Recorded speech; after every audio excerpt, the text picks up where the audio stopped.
I'm joined now by former State Senator Kelly Hancock. He is now the acting comptroller for the state of Texas, essentially. You'll officially assume those responsibilities July 1st when current comptroller Glenn Hagar takes over the Texas A&M system. But you're also running for this office. Tell me about that decision. Yeah, well, it's an exciting office. There's a lot going on over there. We have broadband over there, obviously, with federal funds coming for the border security. A lot of the Project Lone Star is over there, and so we have ESAs that are coming up, opioids settlement. So a lot of activity and a new challenge that I'm looking forward to. One of the things the office will be charged with is administering the education savings accounts. Right. Does that office have the staffing to take on that new responsibility, given the current restrictions?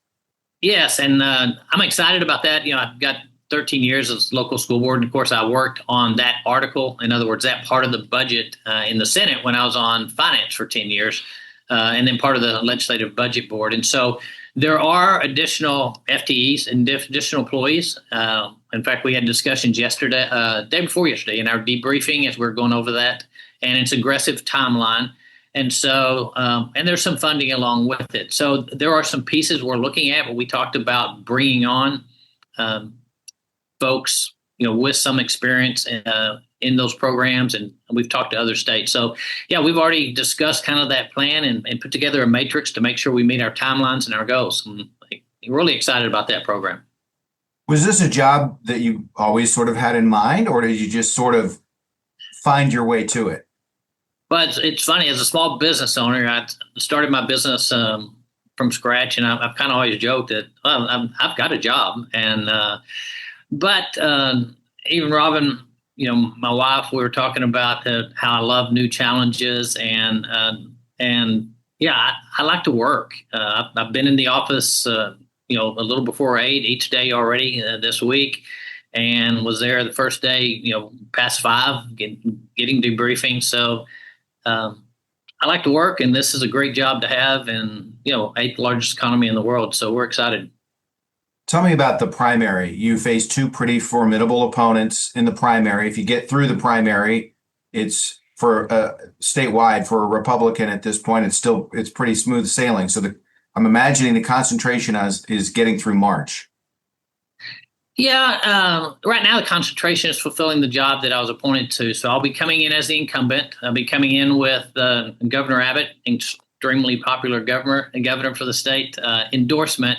And so, I think my first priority is to do the job that I was asked to do and that I was sworn in to do, which is at the comptroller's office. So nobody's going to come in with more experience, both legislatively, 10 years, on finance, several years on legislative budget board, which actually sets a cap. And nobody's going to come in more conservative, passing a piece of legislation that I think pretty much every Republican tried to pass, lowering our spending cap to population and inflation, which I passed a few sessions ago. So I think we're in a good position for the primary, and then we'll take it a step at a time.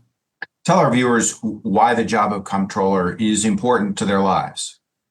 Well, it's the CFO for the state. Again, we're the 8th largest economy in the world, and we take your money, and trust me, as comptroller, I know it's not the state's money, which a lot of people confuse. It's your money, and making sure that we are transparent with it, that we're fiscally responsible with it. And then one of the main jobs is providing that prospective revenue, anticipation of what's going to be coming in to the legislature so that they have the resources they need to establish the budget and have their budget numbers.